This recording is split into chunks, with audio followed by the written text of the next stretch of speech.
This is, hi, Amy. This is Abraham, Charlie, Skippy, and Marty. It sounds like they should form a band. Hi, Jonathan. How are you? Well, thanks. So who's who? I see the four of them. Okay. Marty is the one in the far corner. I hope you can see. I think it's a she, so I've been calling her Abby. Gray and white. And Okay. she's a little nervous. She's got a little stage fright today, she was telling me, but I think she's going to be okay. The one closest to you in the corner with the yellow crest and the paler orange cheek is Skippy. Charlie is the gray-backed one climbing the side of the cage to get to the millet. And Marty is the one who's eating the millet and sitting on the perch. Got it. Got it. So it was Abraham who you have renamed. Yes, simply because the consensus seems to be that Abraham may actually be a female. Right. And I have a good friend in New York who has a son named Abraham, and they call him Abby. So I figured that was probably accepted. Nice. Nice. And I want to remind viewers that they can ask questions about these cockatiels in the Q&A, and we'll get to them. So do we know how old they are, and how did they come to Mickaboo? I've only had them for about 5 weeks. They're almost done with their quarantine. There was a cockatiel aviary rescue that we did that was in San Jose about 5 weeks ago.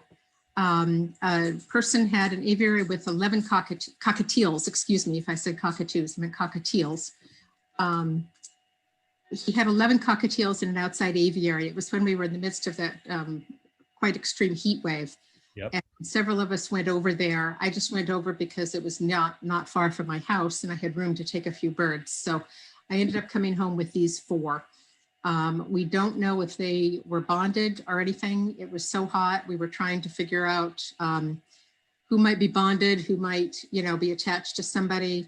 And it really wasn't obvious. So we just tried to grab the birds as fast as we can and spritz them down. And I got 2 kennels with 2 birds each and put them in my car and turned on the air conditioning.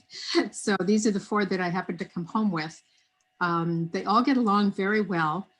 In the beginning, it looked like Abby and Marty, the yellow one who was eating the millet, might be kind of bonded, and Skippy and Charlie might be kind of bonded, but I don't know now. I think they all just kind of get along well together.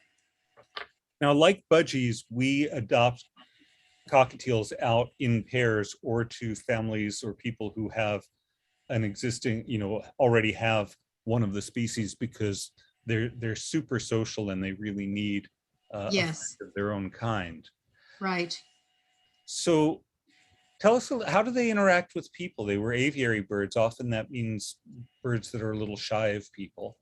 Right. They were aviary birds, I think, for at least 8 years, but I don't know if these are actually that old. And I don't know the whole background story about the aviary, why these people had to get rid of the birds or give up the birds. I've been working with them. I did try to separate Abby at one time and put her in another cage just 5 feet from the cage she's in now, thinking that she might become more friendlier to a human if she was by herself. Well, it didn't work. She was so unhappy being away from her bird friends that within 24 hours, I put her back in, and you should have heard the chirping in delight when she was back in with her friends. Everybody was so happy. So, so that experiment didn't work. So lately, well, Abby is the one without yellow, right? The gray and white. Correct. The little gray one who's sitting in the far corner over there. Yeah. What is her usual temperament? You mentioned her having a little bit of stage fright, and one of our viewers was asking what she's really like. She's a little more nervous than the others. In the very beginning, she would just pace at the bottom of the cage, just back and forth and back and forth and back and forth, walking on the floor of the cage next to the side. She's calmed down a lot from that, but when she gets nervous, that seems to be her behavior. I think she's doing pretty well now. She's sitting in the corner and her little crest is fairly relaxed. She's a little more shy. Charlie seems to be a little bit braver. Charlie would be the one facing to the left, watching Marty eat the millet. He's the one whose crest is up? Yes, I've been trying to just put my hand in and just leave my hand in so they know that it's, you know, nothing scary. And they don't freak out over me. They do, you know, sometimes they'll fly a little and they may land on my arm and then jump off, but they kind of realize I think it's not going to kill them if that happens. Right. They do like millet. I don't think they got millet in their aviary, so I'm just now trying to give it to them as a treat. I was worried more about getting them converted from sheep bird seed to the nutrient cake, and they are now completely converted. So I've been giving the millet as a treat, and you can see Marty has definitely claimed that one as his own and is going after it. There is a Marty says life is good with millet springs. Yeah. life is good with millet. Let me just put this one on their little corner here, and they'll fly for a minute, but I think they'll come back and eat. So I think that eventually they will. Oops, come here, Skippy. You knocked that on the ground here. There you go. Okay.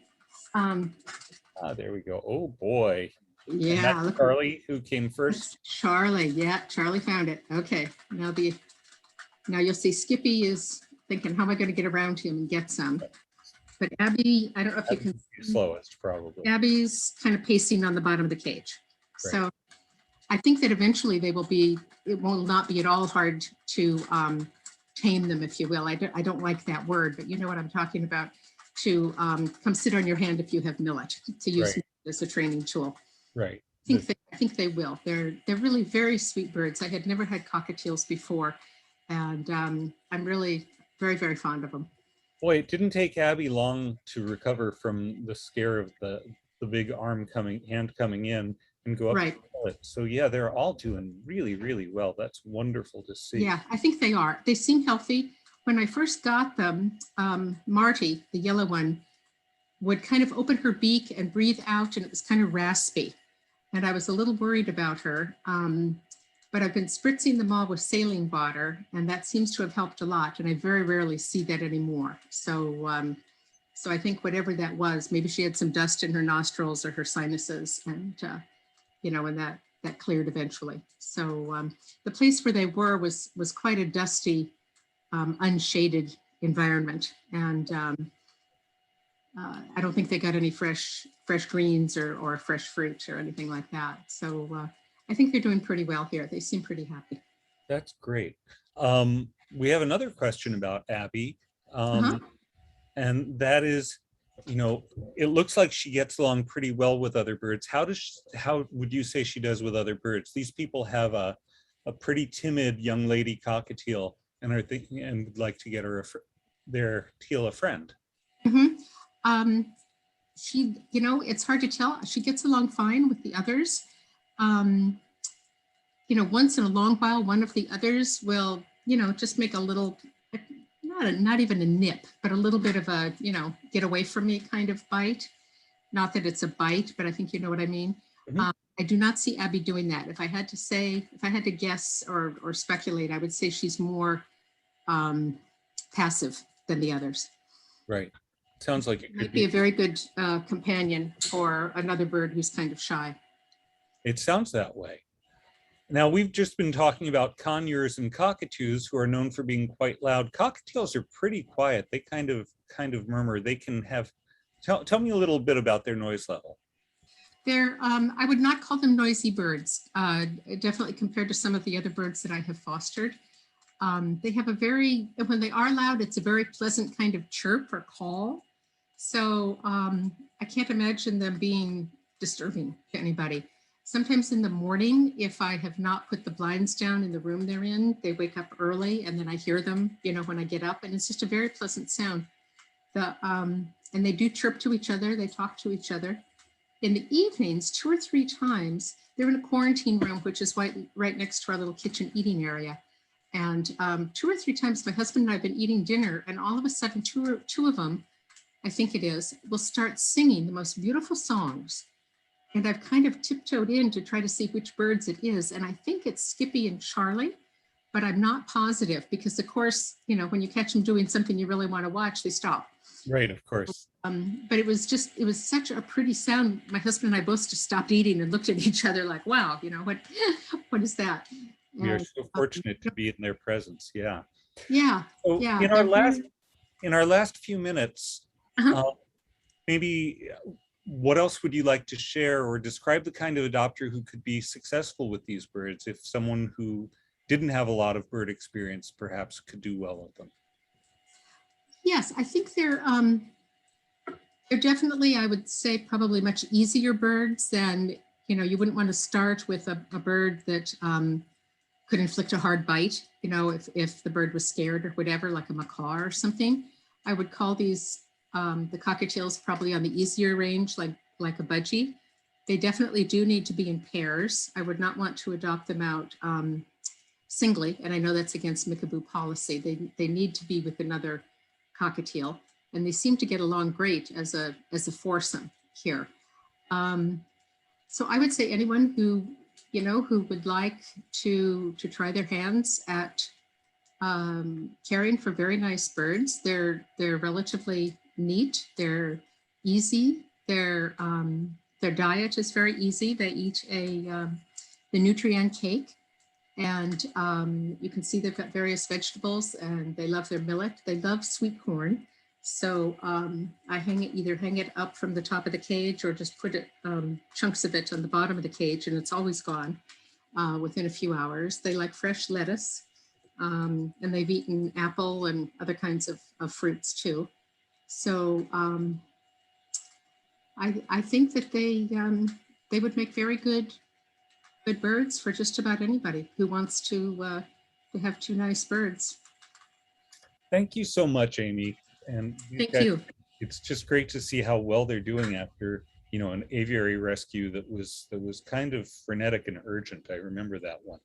Yes, it was a little bit. We were all pretty worried about them because, of course, we had to catch them with nets, and it was so hot the birds would fly from one side to another and then grasp hold of the side of the aviary, and their wings were out. They were just panting, and we just were all very, very worried, that they would overheat terribly. But they seem to have come through it, and they seem happy. So I'm very happy about that too. Yay, thanks so much. Mhm. Thank you, Jonathan.